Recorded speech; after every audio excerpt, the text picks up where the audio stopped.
శ్రీ అనుభవానంద స్వామి వారి సర్వసిద్ధాంత సౌరభం 5వ భాగం. ఇది శైవఖండంలో 5వ భాగం. వారు రాసిన పుస్తకంలో 9వ పుస్తకం ఇది మనం చెప్తాం. 27/2/29. ఇప్పుడు శివుడికి దాని నిర్వచనం, ఆయన సదాశివుడు. ఆ వేదంలో ఆ శివుడి దేవాలయంకి వెళ్తే ఏం చూడాలి, ఎలా శివ దర్శనం చూసి ఏది భావించాలి మనసు, ఇలాంటి విషయాలన్నీ నిన్న చెప్పుకున్నాం. ఇవాళ శివలింగం యొక్క తాత్పర్యమేమి. లింగం కనబడుతోంది మనకి దీనిలో లెక్కల్లో గణిత జామిట్రీలో ఉంటుంది, స్పియర్ లాగా, అట్లాగా సిలిండ్రికల్. శివలింగ తాత్పర్యం సంచారం విజృంభితం శృతి శిరస్థానాంతరాధిష్ఠితం సప్రేమ భ్రమరాభిరామమసకృత్ సద్వాసనాశోభితం భోగీంద్రాభరణం సమస్త సుమన పూజ్యం గుణావిష్కృతం సేవే శ్రీగిరి మల్లికార్జున మహాలింగం శివాలింగితం అని శంకర భగవత్పాదులు శివానంద లహరిలో మొదలుపెట్టి చెప్తారు. ఇక్కడే శ్రీశైలంలోని స్వామివారు ఈ శివానంద లహరి రాశారని మనందరికీ తెలుసు. సాయంకాలం విజృంభితం శృతిశీర్షస్థాన విష్టుంభం స గేయాభ్యున్నతవాసనం భ్రమరాతి ప్రేమ పత్రం సంయుక్తాయుత్సు మన ప్రపూజ్యము గుణోద్ధామంబు భోగీంద్రభూషాయుశ్రీగిరి మల్లికార్జున శివేచ్ఛ ఆలింగమున్ కొల్చెదన్. కమిడిపాటి వెంకట సుబ్రహ్మణ్య శర్మ గారు ఆ సంస్కృత శ్లోకానికి, అంటే భగవత్పాదుల శ్లోకానికి తెలుగు చేసి అని శంకర భగవత్పాద ఆచార్య స్వామి శ్రీశైల మల్లికార్జున స్వామిని గురించి ప్రార్థించారు. శివస్వరూపమైన చహరమైన మహాలింగమూర్తిని సంబోధించి స్తుతించడం ఇందులో కలదు. సాక్షాత్తు శివుడి మూర్తిని లింగాకారంలో యతి సార్వభౌముడు అంటే శంకర భగవత్పాదులు దర్శించి అర్చించటం ఇక్కడ మనం చూడాలి.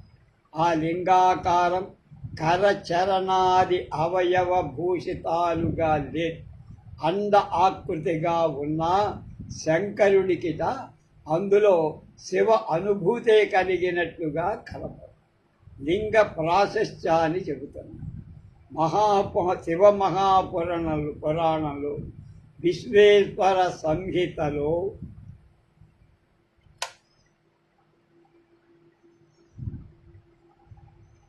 పరమేశ్వరుడు నందికేశ్వరుడికి బోధ చేస్తూ తన లింగ తాత్పర్యంగా సకలత్వం మతోజ్ఞేయమీశత్వం మయి సత్వరం యదిదం నిష్కలం స్తంభం మమ బ్రహ్మత్వ బోధకం లింగలక్షణయుక్తత్వాన్ మమ లింగం భవేదిదం తదిదం నిత్యమభ్యచ్యం యువాభ్యా మత్రపుత్ర కౌ 3:42. అందుచేత నాయన నేను సగుణ రూపుడనైన ఈశ్వరుణ్ణని తెలుసుకో. ఈ నిర్గుణ స్తంభం నా పరబ్రహ్మతత్వాన్ని వ్యక్తం చేస్తుంది. ఇది లింగ చిహ్నాలు కలది అవటం చేత నాకు లింగం అంటే గుర్తు, సింబల్ అనర్థం, గుర్తుగా ఉంటుంది. ఓ పుత్రులారా, ఈ శివలింగం నిత్య పూజాయోగ్యం అని వివరించి అందులో ఈ లింగం తనకు గుర్తుగా చిహ్నంగా స్వీకరింపబడిందని, అది శుద్ధ బ్రహ్మతత్వానికి అన్వయంగా ఉంటుందని చెప్పి ఇక్కడనే మదాత్మకమిదం నిత్యం మమ సాన్నిధ్య కారణం మహత్పూజ్యమిదం నిత్యమభేదాలింగలింగిలో ఈ లింగం నా స్వరూపమై ఉండి నా నిత్య సన్నిధికి కారణం అవుతోంది. లింగులకు భేదం లేదు. లింగానికి లింగుడికి అంటే శరీరధారికి తేడా లేదు. కనుక ఈ లింగం మీకు చాలా పూజనీయం అని చెప్పి తన లింగ తాదాత్మ్యాన్ని, లింగంతో తనకున్న అవినాభావ సంబంధాన్ని శివుడు చెప్పాడు.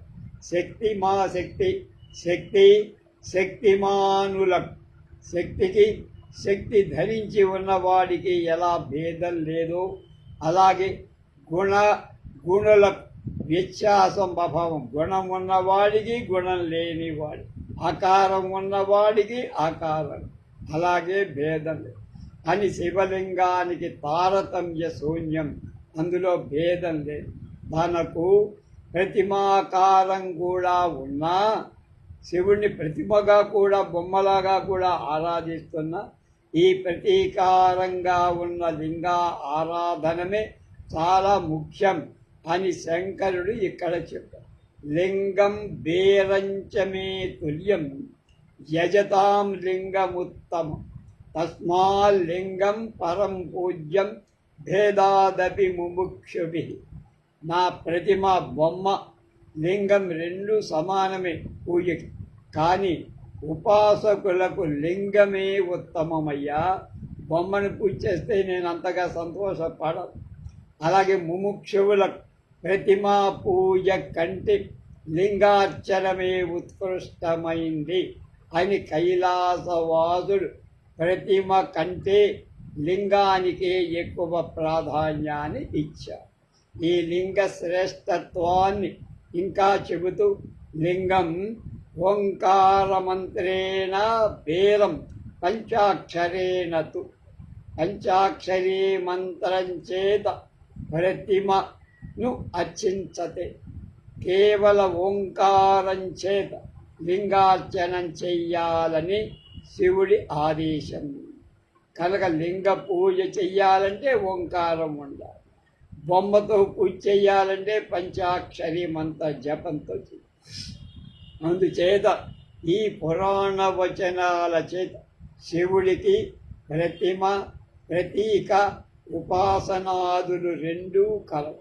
ప్రతిమ ఉంది, ప్రతీక ఉంది. ప్రతీకము లింగం, ప్రతిమము బొమ్మ అంటే విగ్రహం.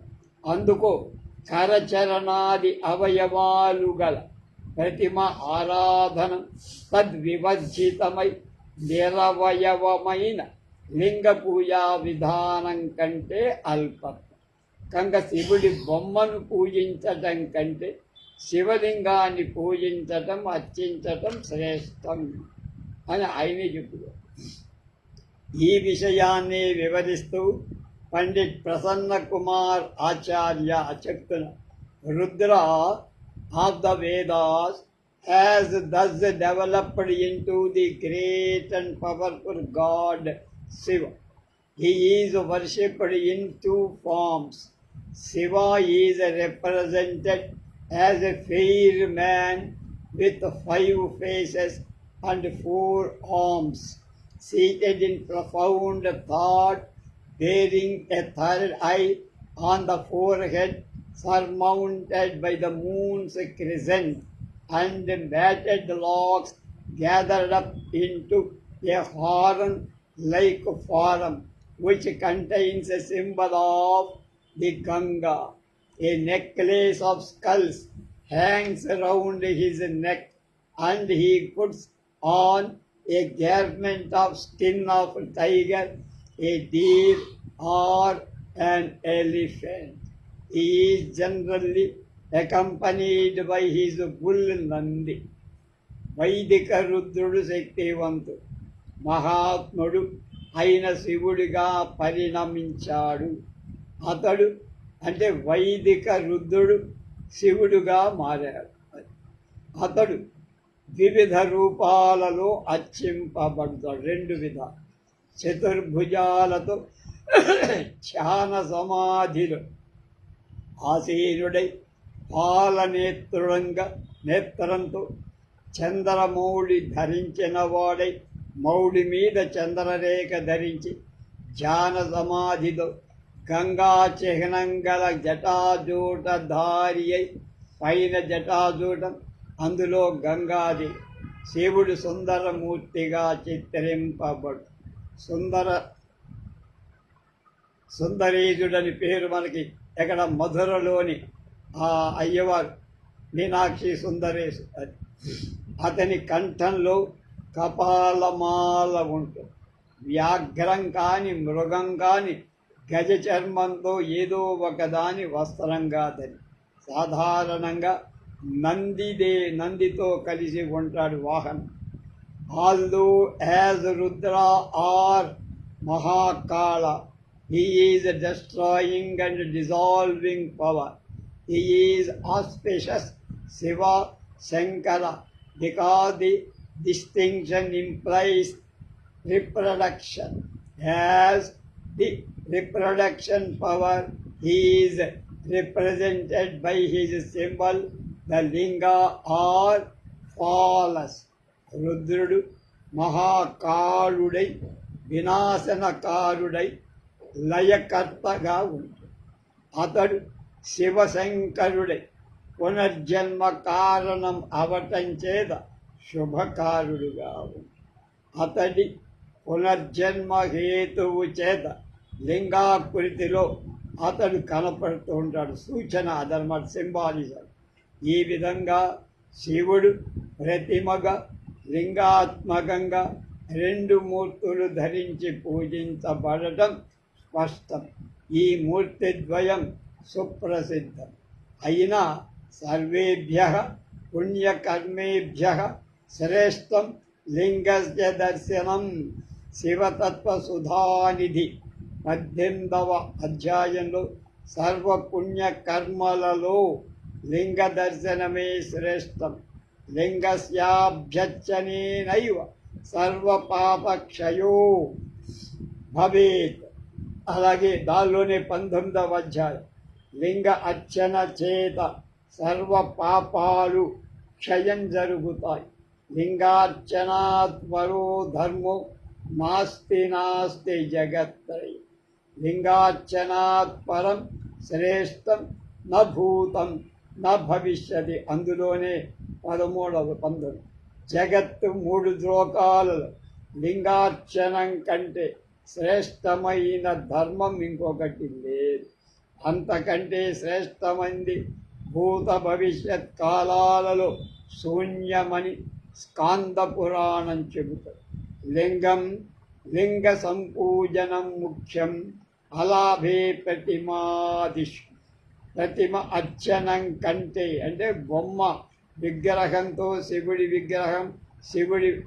విగ్రహాన్ని కానీ శివుడి ప్రతిమను పూజడం కంటే ఎక్కువ లింగ పూజ వల్ల ఫలితం కలుగుతుందని స్కాంద పురాణం. అలాగే ఆ లింగ పూజ చేయకుండా విగ్రహ పూజ చేస్తే దాని ఫలితం శూన్యం అని చెప్పింది స్కాందం. లింగ సంపూజన ముఖ్యం అలాభే ప్రతిభ. లింగమార్జనం కంటే లింగ పూజ ముఖ్యమని పద్మపురాణం.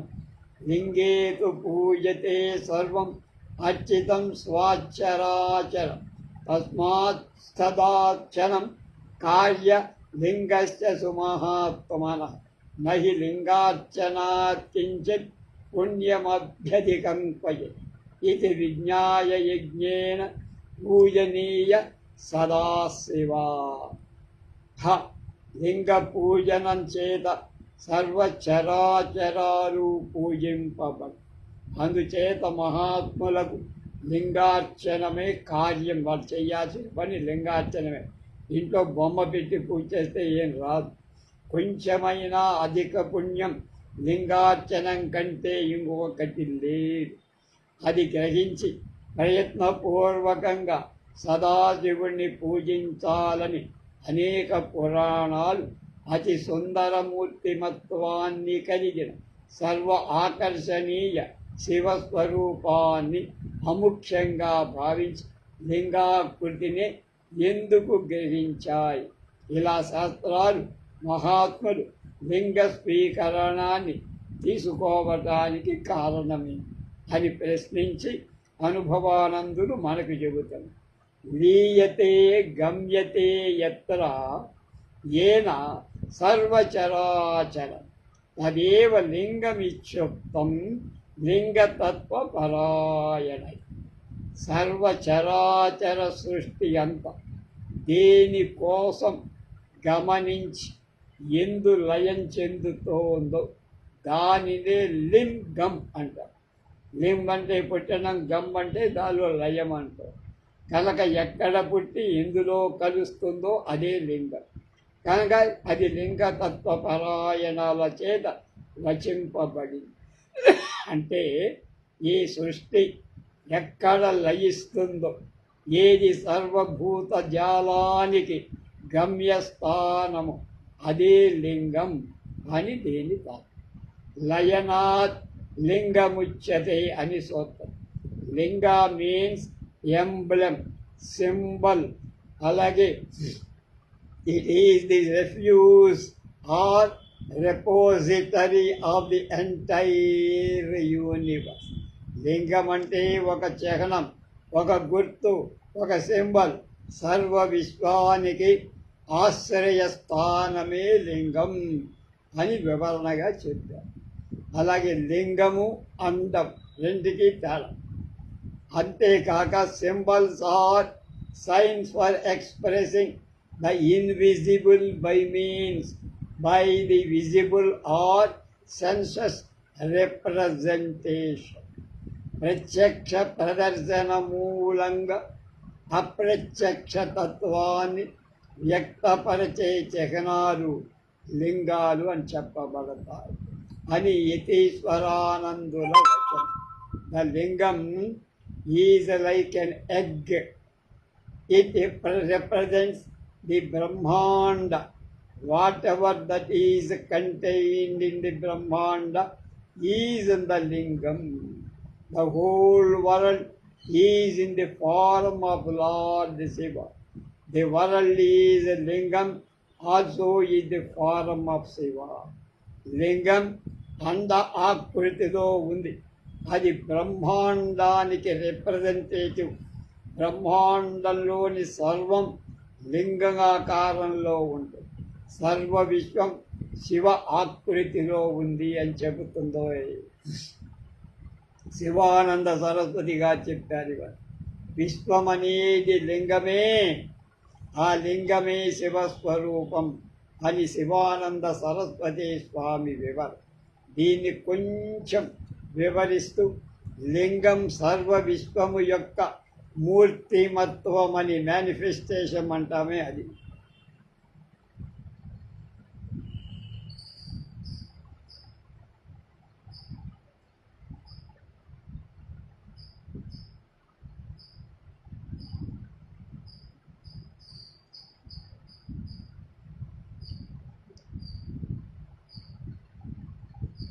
కనుక సర్వ విశ్వము యొక్క మేనిఫెస్టేషన్ మూర్తిమత్వం అని లింగమని, అదే శివతత్వం అని చెప్పి పండిట్ మజుందార్ ఏమన్నాడంటే, according to the derivative meaning of lingam it signifies the source of all. లింగం అంటే శబ్ద ఉత్పత్తి చెప్తున్నాడు.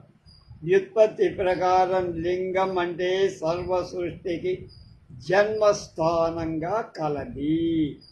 అవయవ విభావ ఆవంతా కోచరింపని అండం నుండి క్రిమి కీటక పక్ష్యాదులు శిశువులు సర్వ అవయవాలతో పుట్టినట్లుగా సృష్టికి పూర్వం ఈ సృష్టంతా అనుమాన ప్రమాణంగా అండ ఆకృతిలో, గుడ్డు ఆకృతిలో వచ్చినట్టుగా మనకి చెబుతున్నారు. అలాంటి ప్రథమ దశలో నామరూపాత్మక విశ్వం స్థూలంగా కనపడకపోయినా దానికి సర్వకారణుడుగా ఉన్న పరమేశ్వరుడి యొక్క ఉనికి ఎక్కడ ఆ గుడ్డులో అండాకారంలో ఉండటం చేత ఆ సృష్టి అంతా జరిగింది. అంతేకాక సృష్టికి పూర్వం మాత్రమే కాక నామరూపాత్మక సృష్టి బ్రహ్మాండం అని చెప్పబడే గోళాకృతిగా ఉన్నట్లుగా అండాండ పిండాండ బ్రహ్మాండ శబ్దాల చేత స్పష్టం. ఇది లింగాకారానికి అభిన్నం. అండమన్న లింగమన్న ఒకే ఆకారం, కోడిగుడ్డు కూడా సుమారు అలాగే. అందుకే లింగాకృతిలో నుండి పరమేశ్వరుడికి అవినాభావ స్థితి ఉన్న విశ్వమే లింగాకారంగా అవుతోంది. అందుచేత దాన్ని సూచిస్తోంది. దానిలో అంతర్గతంగా వ్యాప్తంగా ఉన్న పరమశివుణ్ణి అన్వయించటానికై లింగాన్ని గుర్తుగా తీసుకోబడింది. లింగ లైంగిక కార్యాన్ని అనుసరించి కారణాన్ని గురించి తీర్మానించే విధానంలో మనకి అనుమాన ప్రమాణం అంటారు. ఘటనలో కానీ కర్త అయిన కుమ్మరిని గుర్తించటంలో సృష్టిని చూసి దాన్ని కర్త ఒకడు ఉంటాడని అనుమానించటం జరుగుతుంది. వంట చేసింది అక్కడ, దాన్ని ఎవరో చేసి ఉండాలిగా అట్లాగా. కనుక దాని అనుమాన ప్రమాణం, దానినే లైంగిక ప్రజ్ఞ అంటారు. ఆ కర్త అగోచరుడు, కంటికి కనపడకుండా పోయిన అతనికి కార్యమైన ప్రపంచం కనపడుతోంది.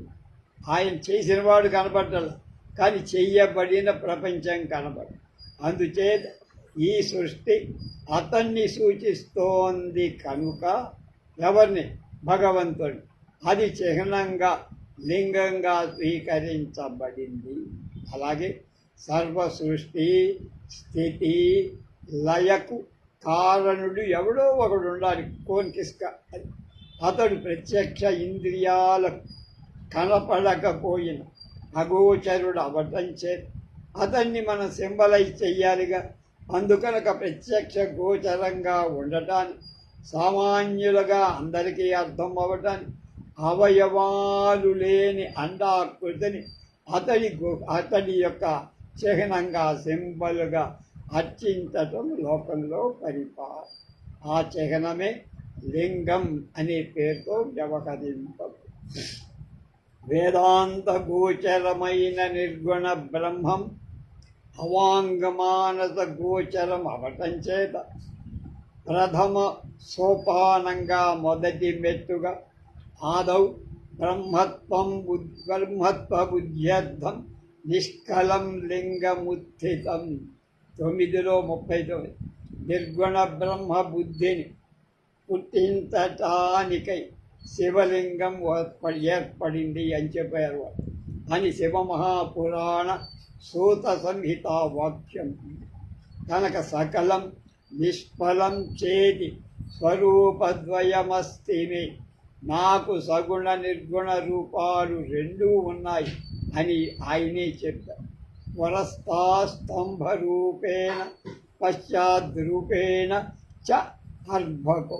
రే కొడుకులారా, అంటే పుత్రులారా, నేను మొదట నిర్గుణ స్తంభాకారంగా ఉంటా, తర్వాత సగుణ స్వరూపంగా ఆవిర్భవించానని పురాణాలు చెప్పాయి నన్ను చెప్పుకుంటూ. అంటే అజ్ఞానం భావనార్థాయ ప్రతిమ పరికల్పిత. అజ్ఞానులు భావించుకోవటం, వాళ్ళకి నిర్గుణ బ్రహ్మ కనపడ్డు కనుక, వాళ్ళకి కళ్ళక ఎదురుగా ఏదో ఉండాలి కనుక ప్రతిమాదులు కల్పించబడ్డాయి. బొమ్మ, విగ్రహము, లింగము ఏదో కనుక అది నిర్గుణ నిర్వికార.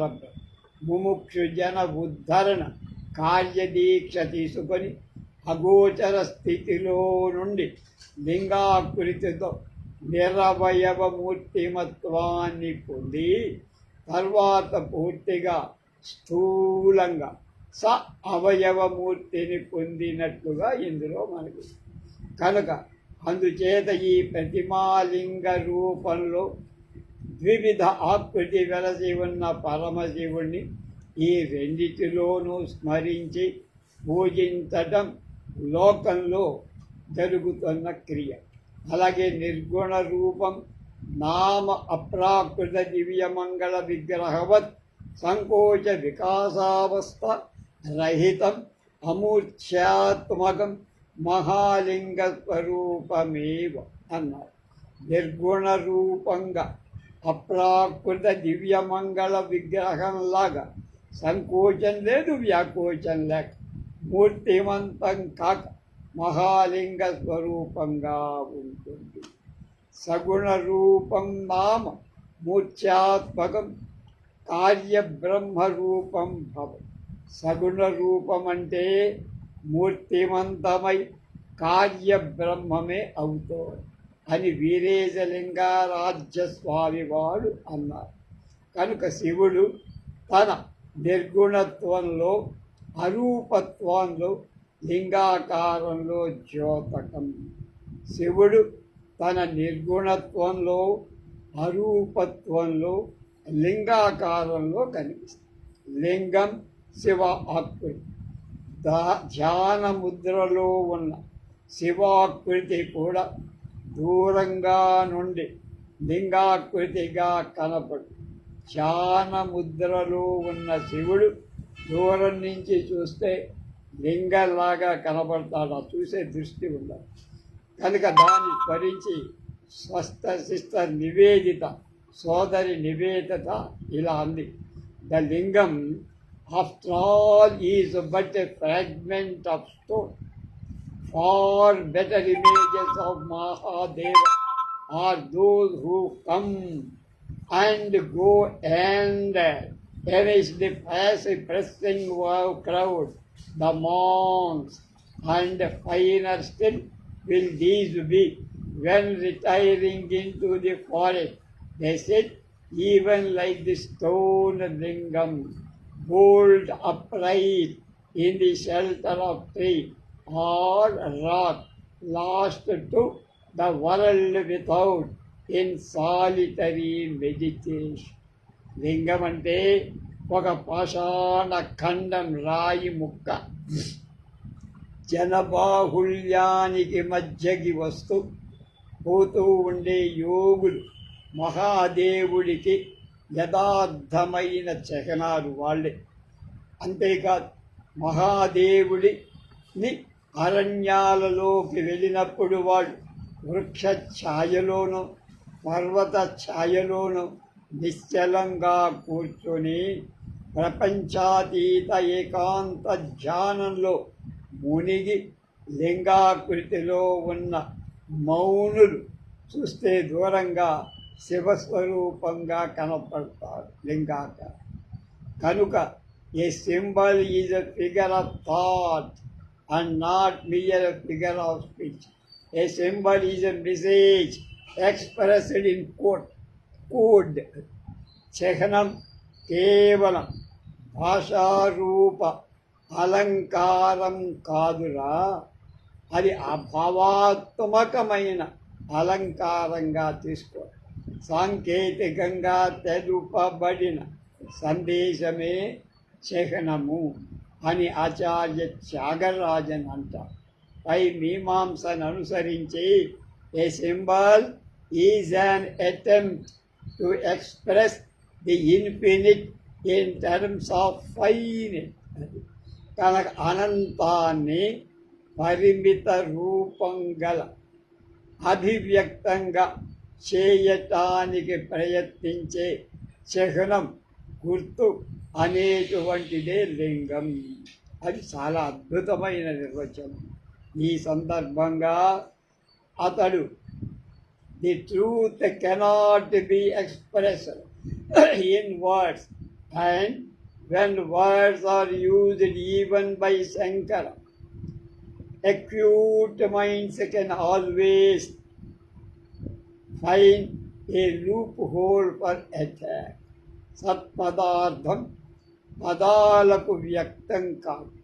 సత్పదార్థాన్ని నువ్వు చెప్పాలంటే నువ్వు ఎంత కవిత్వం రాసినా అందులోంచి నీకేం అర్థం కాదు. కానీ ఆదిశంకరుల చేతకై కూడా పదాలు ఉపయోగింపబడగితో సూక్ష్మ బుద్ధులు అందు లోపాలను ఎంచి ఆక్షేపించడానికి అవకాశం ఉంటుందని డఫ్ అండ్లీ అనే గొప్పవాడు ఆ వాక్యాలు చెప్పారు. కనుక శంకరుడు ఉదహరించిన, శంకరుడు నిర్వచనం చేసిన అందులో ఏదో కోడి బొత్తు మీద, కోడి గుడ్డు మీద ఈకలు లాగటానికి ప్రయత్నం చేసే విమర్శకులు ఉంటారు. అందువల్ల వాళ్ళు దాని జోలికి పోలా అన్నారు. వివరణతో కూడిన భాషయే ఈ సత్యాన్ని తెలుపగా నిర్వీర్యమై అసందర్భ వ్యాఖ్యానాల అవకాశం ఇస్తుంటే ఇక చిహ్నం అనేది స్థూలమై నిరవయవమై ఉండగా ఈ లింగ భావాన్ని ఎలాంటి అపోహలకు అవకాశం ఉంటుంది? అపమాన ఉపమేయాల ఏదో ఒక విషయంలో సామ్యం పోలిక ఉంటుంది, కానీ సర్వ విధాన అన్వయం కుదరదు, అసాధ్యం. ఇక లింగం పరాత్పరుడి యొక్క సంపూర్ణ వ్యక్తిత్వం ఎలా అభివ్యక్తం చేస్తుంది, అది అందరికీ ఎందుకు ఎలా సంతృప్తి పరుస్తుంది, ఆ విషయం చెప్పాలి. చిహ్న విషయంలో a symbol is not an end in itself. It is like a mold which an artist prepares in order to cast out. It is the abode of thought. చిహ్నం అంటే పర్యవసాన తత్వం కాదు, అదే పూర్తి చివరిది కాదు. శిల్పాన్ని రూపొందించటానికి ముందు శిల్పుడి మూస వంటిది. మూసలోంచి అసలు విగ్రహం వస్తుంది. అలాగే లింగంలోంచి నిరాకార పదార్థాన్ని వెతుక్కోవడం. కనుక ఆచార్య త్యాగరాజన్ హెచ్చరిక వచ్చారు. వ్యాజంగా ఆలోచిస్తే we think in symbols, we act in symbols, we live in symbols, we learn in symbols. మనం చిహ్నాల మూలంగా ఆలోచిస్తాం, సాంకేతికంతో వ్యవహరిస్తాం, వాటిలో జీవిస్తాం, వాటి ద్వారా జ్ఞాన సముపార్జన చేస్తాం. అందుకే జీవిత విధానమే సాంకేతికమై మహాలింగ స్వరూపమై విరాజిల్లటమనేది సత్యం. అయినా సాంకేతికాలపై ఆధారపడుతూ సాంకేతికాలు కాకుండా జీవించలేకుండా మానవ జీవితమే సాంకేతిక పరమై ఒప్పితే మానవుడు ఆ సాంకేతిక రూపాలకే అపార్థాలను కల్పించుకొని అన్వయాలకు దూరుడై అవస్థలు పడటం మనం లోకల్లో చూస్తాం. రేపు మహాలింగోద్భవం ఎలా జరిగిందో చెబుతారు. స్వస్తి.